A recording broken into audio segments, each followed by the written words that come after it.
कान खोल करके सभी लोग सुन लो मेरी इस बात को। कल 19 जून गुरुवार के दिन इस पवित्र आषाढ़ महीने की अष्टमी तिथि पड़ रही है और यह अष्टमी कोई आम अष्टमी नहीं है, यह शीतला अष्टमी है। तो भाइयों और बहनों, आज हम बात करने जा रहे हैं एक ऐसे दुर्लभ संयोग की जो 108 वर्षों में एक बार आता है। 19 जून गुरुवार को पड़ रही है।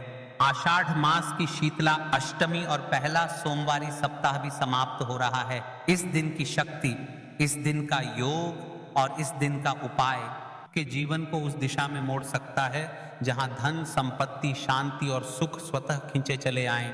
शास्त्रों में कहा गया है, शीतला अष्टमी या गुरुवार का योग जब एक साथ आए तो स्वयं विष्णु लक्ष्मी भी उस साधना में जागृत हो जाते हैं। गुरुवार का दिन स्वयं बृहस्पति देव का, शीतला अष्टमी, शीतला माता जो रोग दोष और कष्टों का नाश करती हैं। और विशेषकर इस उपाय को आपको शिव मंदिर में करना है जिससे आपको महादेव की कृपा प्राप्त हो। और उस दिन किया गया शिव उपाय सीधा महादेव, माता लक्ष्मी और शीतला माता का संयुक्त आशीर्वाद प्रदान करता है। इस दिन प्रदोष काल और सुबह ब्रह्म मुहूर्त दोनों ही समय शक्ति से भरपूर होते हैं। इसलिए जो भी व्यक्ति इस दिन एक खास उपाय करता है उसका जीवन अगले 12 वर्षों तक धन धान्य से परिपूर्ण रहता है। और वह उपाय क्या है? 2 हल्दी के दीपक वाला रहस्यपूर्ण उपाय। लेकिन ध्यान रहे, उपाय मैं आपको वीडियो के अंत में बताऊंगा। फिलहाल आपको यह समझना होगा कि क्यों यह उपाय जीवन बदल देता है। इस उपाय को करने से आपको किस फल की प्राप्ति होती है।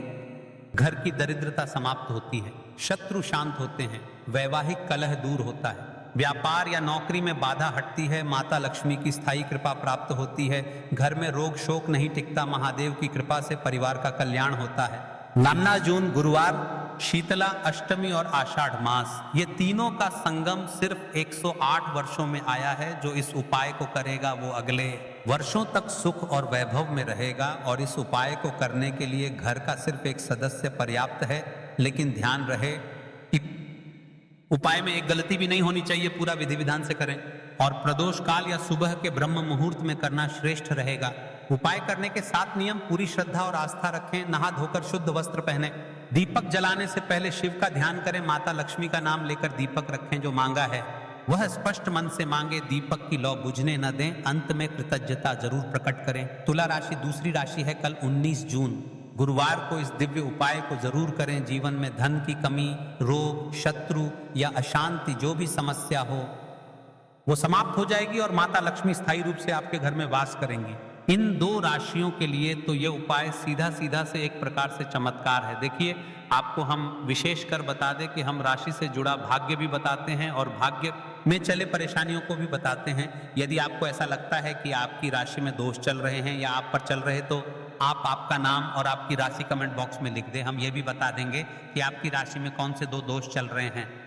और आपको यह भी बताएंगे कि आपको किस उपाय को करना चाहिए जिससे आपके सारे दोष समाप्त हो सके, जैसे पितृदोष, वास्तु दोष, काल सर्प दोष, या फिर कोई, चलिए आप विशेष उपाय के बारे में बात कर लेते हैं। कल 19 जून या शीतला अष्टमी इतनी खास और इतनी विशेष है कि तिथि पर किए जाने वाले उपाय, यह एक हल्दी के दीपक वाला उपाय आपके जीवन के भाग्य को बदल देगा।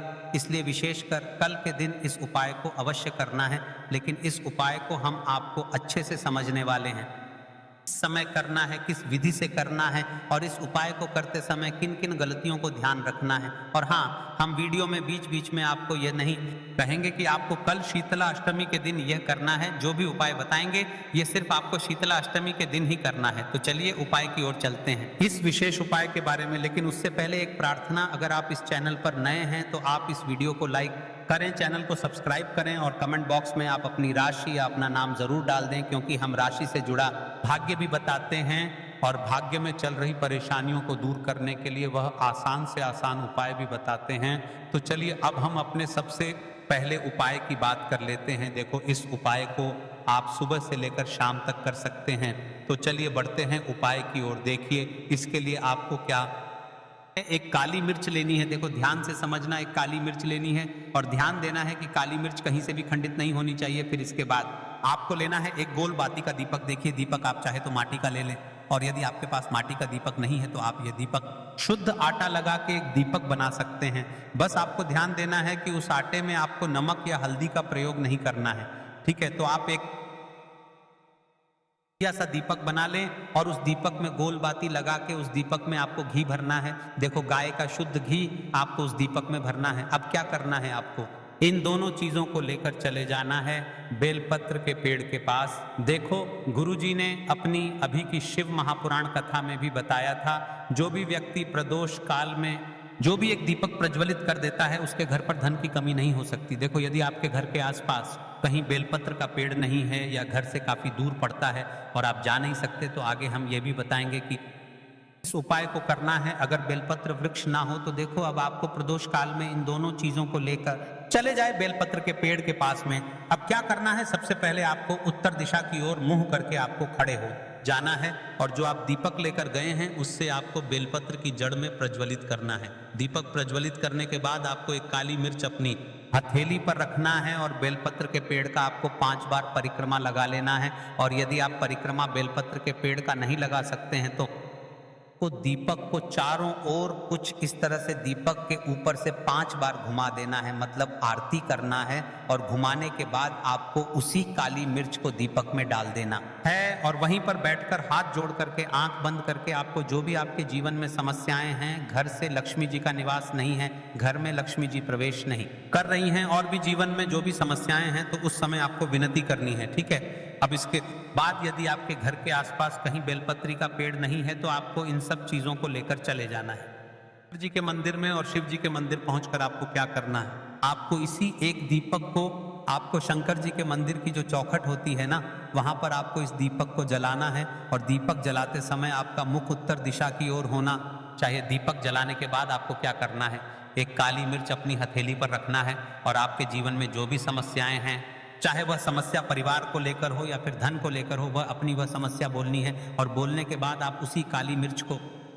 में डाल देना है और आपकी कामना पूर्ण हो जाए, घर में लक्ष्मी जी का निवास हो, ऐसी कामना आपको कर लेनी है। देखिए शंकर जी की मंदिर की जो चौखट होती है ना, उसमें 33 कोटि देवी देवता निवास करते हैं। यदि आप वहां पर दीपक जलाते हैं तो इससे भगवान शिव तो प्रसन्न होते ही हैं, साथ ही आपको 33 कोटि देवी देवताओं का आशीर्वाद प्राप्त होता है और वह सभी प्रसन्न होते हैं जिनकी आशीर्वाद से आपकी कामना 100% पूरी होती है। आप ये उपाय जरूर करिएगा, बहुत ही छोटा सा उपाय है, देखिएगा। देखिए अब हम जान लेते हैं गुरुजी द्वारा बताए गए दूसरे उपाय के बारे में। इस उपाय के लिए आपको मात्र 2 लौंग लेनी होगी, यानी कि आपको एक लौंग का जोड़ा लेना है, 2 फूल वाली आपको लौंग लेनी है। लौंग का जोड़ा कहीं से भी खंडित नहीं होना चाहिए, इस बात का ध्यान रखें। इसी के साथ में आपको लेना होगा लाल चंदन का पाउडर। देखिए यदि आपके पास लाल चंदन की लकड़ी है तो उसे घिसकर भी आप चंदन के रूप में प्रयोग कर सकते हैं। यदि पाउडर है तो उसका भी आप अपने उपाय के लिए कर सकते हैं। देखिए चंदन जो है वह तेज का प्रतीक माना गया है और साथ ही साथ जीवन के अंधकार को दूर करने का प्रतीक माना गया है। अब इसी के साथ में आपको मात्र 1 तांबे के पात्र के अंदर शुद्ध जल लेना होगा अपने घर से। अब दोस्तों ये तीनों सामग्री लेकर के सीधे आपको पहुंच जाना होगा भगवान शिव के मंदिर में। देखिए इसी के साथ में आपको एक गोल बाती का दीपक भी लेना होगा। दीपक आप मिट्टी का भी ले सकते हैं, शुद्ध घाटा मढ़कर उसका भी तैयार कर सकते हैं। दीपक में आपको शुद्ध घी का प्रयोग करना है, लेकिन जैसे ही आप इन सभी सामग्रियों को मंदिर में लेकर के पहुंचेंगे, मंदिर में जैसे ही आप चौखट के वहां पर पहुंचेंगे तो मंदिर की चौखट के सीधी तरफ आप जो अपने साथ एक गोल बाती का दीपक लेकर के आए हैं उसे आपको सबसे पहले तो प्रज्वलित कर देना है। यानी कि जैसे ही आप मंदिर की चौखट के वहां पर प्रवेश करते हैं तो उसके सीधी तरफ आपको ये गोल बाती का दीपक प्रज्वलित कर देना है। अब देखिए ही आप ये दीपक प्रज्वलित करेंगे तो आपकी जो भी मनोकामना है उससे आपको बोल देना है। आप इस दीपक को इस प्रकार से प्रज्वलित करने के बाद इन सभी सामग्रियों को आपको शिवलिंग के पास में लेकर पहुंच जाना है। अब देखिए दोस्तों, आपके पास जो एक तांबे के पात्र के अंदर शुद्ध जल है उसमें से आपको केवल आधा लोटा जल ही भगवान शिव के शिवलिंग पर अर्पित करना है। आधा लोटा जल आपको उसी पत्र के अंदर बचा लेना है। अब दोस्तों आपके पास जो 2 लौंग है यानी कि एक लौंग का जोड़ा है, से आपको अपना नाम और अपने गोत्र को बोलते हुए आपकी जो भी समस्या चल रही है, आपके जीवन में जो भी परेशानी उत्पन्न हो रही है, उन्हें आपको बोल देना है। और यह जो लौंग का जोड़ा है इसे आपको भगवान शिव के शिवलिंग पर अर्पित कर देना है। जैसे ही आप यह 2 लौंग शिवलिंग पर चढ़ाएंगे तो अपना हाथ जो है वहां पर आपको रखना है और महादेव से आपको प्रार्थना करनी है कि मेरे जीवन की यह जो परेशानियां हैं वह सभी दूर हो जाएं। यानी कि आपके जीवन में धन की संबंधित परेशानी चल रही है, कर्ज, क्या चल रही है, बच्चों का पढ़ाई लिखाई में मन नहीं लग पा रहा है, घर के जो आर्थिक संकट है वह सभी दूर हो, व्यापार आपका ढंग से नहीं चल पा रहा है, घर में रोग की स्थिति बनी हुई है, यानी कि जिस भी प्रकार की आपकी समस्याएं हैं उसे आपको महादेव से बोल देना है और महादेव से इन सभी समस्याओं को दूर करने के लिए आपको प्रार्थना कर लेनी है। अब देखिए दोस्तों, आपने जो 2 लौंग शिवलिंग पर समर्पित की थी उसे आपको वहां से उठा लेना है और इन दोनों लौंग को आपको शिवलिंग से आके सीधे उससे जल के पात्र के अंदर डाल देना है। यानी कि आपने आधा लोटा जल और बचाया हुआ था उसी के अंदर आपको ये 2 लौंग डाल देनी है और साथ में आप जो लाल चंदन लेकर के आए थे उस लाल चंदन को भी आपको उसी पात्र के अंदर डाल देना है। यानी कि आधा लोटा जल और बचा हुआ है तो उसी आधे लोटे जल के अंदर आपको ये लाल चंदन भी डाल देना है। अब देखिए, इस आधे लोटे जल में है जिसमें आपने 2 लौंग डाली है, लाल चंदन डाला है, उसे सीधे लेकर के आपको पहुंचना है पत्र के वृक्ष के वहां पर। देखिए, बेलपत्र का वृक्ष यदि आपके घर पर है तो वहां पर आपको आ जाना है।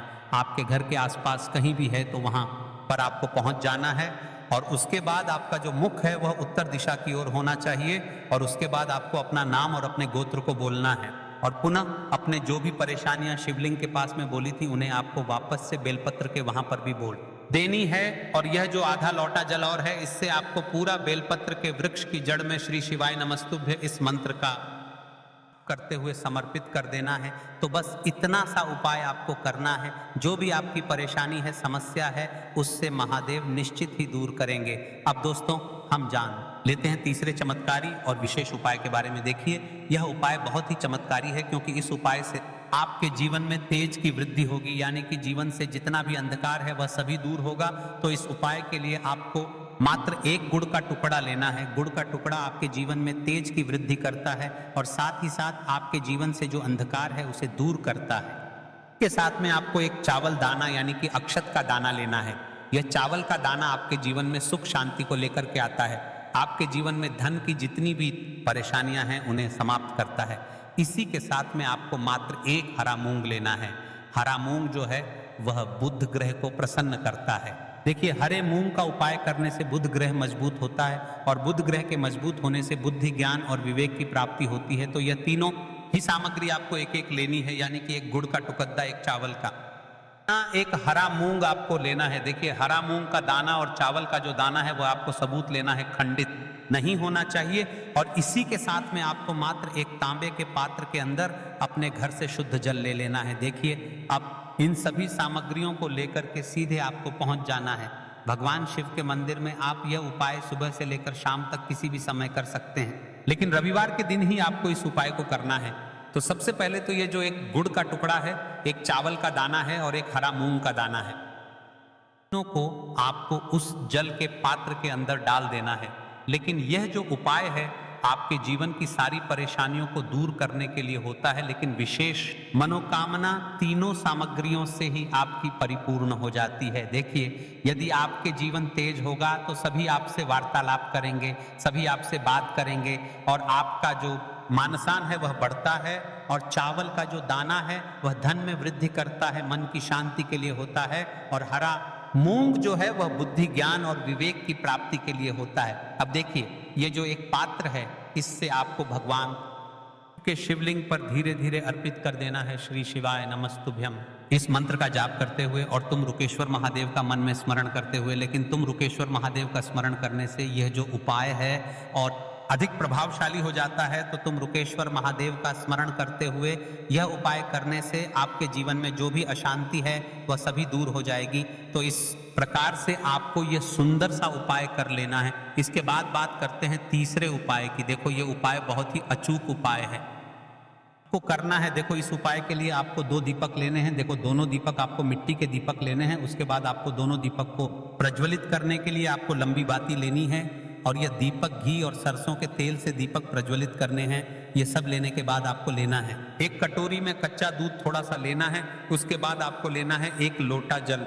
देखो, गुरुजी ने इस उपाय के लिए बताया है कि यह उपाय आपको प्रदोष काल में करना है। तो कहते हैं कि पत्र के वृक्ष में प्रदोष काल के समय में महादेव वास करते हैं। उस समय हम कोई भी उपाय करते हैं तो उसका फल हमें अवश्य मिलता है। देखो, अब यह सब सामग्री लेकर आपको प्रदोष काल में चले जाना है बेलपत्र के वृक्ष के वहां पर। देखो, वहां पहुंच जाने के बाद आपको सबसे पहले बेलपत्र की जड़ में सबसे पहले वह दूध जो आप लाए हैं उसे समर्पित कर देना है। उसके बाद आपको जो एक लोटा जल जो आप लाए हैं वह आपको धीरे धीरे बेलपत्र की जड़ में समर्पित कर देना है।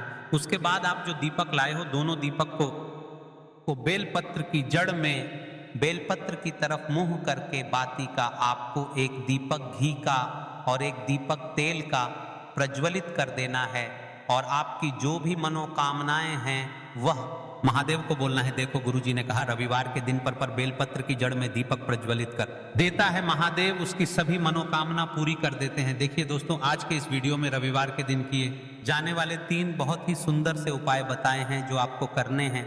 अगर आपको हमारी ये वीडियो पसंद आई हो तो हमारे इस वीडियो को लाइक करें। कमेंट बॉक्स में लिखे हर हर महादेव जय मां लक्ष्मी के लिए आपको लेना है 11 चावल के दाने।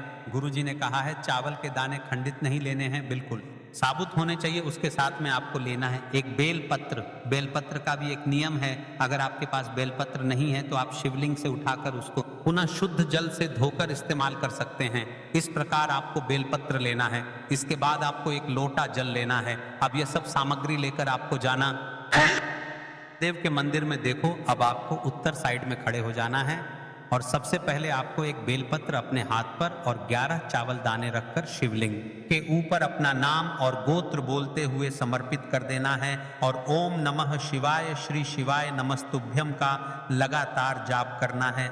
अब आपको जो एक लोटा जल साथ में लेकर आए थे उसे धीरे धीरे बेलपत्र और चावल दाने के ठीक ऊपर आपको समर्पित करते जाना है और शिव पुराण के मूल मंत्र श्री शिवाय नमस्तुभ्यम का 11 बार जाप करना है और अपनी मनोकामना बोलते जाना है। बस छोटा सा उपाय करना है, देखना एक दिन आपके सब काम बनने लग जाएंगे। गुरुजी का बहुत ही विशेष उपाय है। चलते हैं तीसरे उपाय की तरफ। देखो इस उपाय के लिए आपको लेना है एक गोल बाती का दीपक। आप चाहे तो मिट्टी का ले सकते हैं या फिर घर से शुद्ध आटा मढ़कर उसका दीपक आप तैयार कर सकते हैं। इसके बाद आपको लेना है शुद्ध गाय का घी। अगर वह नहीं है तो कोई भी देसी घी इस्तेमाल कर सकते हैं जिससे आपको दीपक प्रज्वलित करना है। देखो अब यह सब सामग्री लेकर आपको जाना है। काल में आपके घर पर तुलसी जी के घेरे के पास में देखो यह उपाय तो आपको अवश्य करना है। देखो वहां पहुंचकर सबसे पहले वह दीपक आपको प्रज्वलित कर देना है और ओम नमो भगवते वासुदेवाय नमः का 11 बार जाप करना है। उसके बाद आपको अपने सीधे हाथ में थोड़ी हल्दी लेकर उस दीपक में अपना नाम और गोत्र बोलते हुए डाल देना है। उसके बाद माता लक्ष्मी से आपको प्रार्थना करना है कि हे महालक्ष्मी हमारी सभी दुख तकलीफों को दूर करो, हे महादेव हमारे सब दुख कष्टों को खत्म करो। इस भावना से आपको यह उपाय करना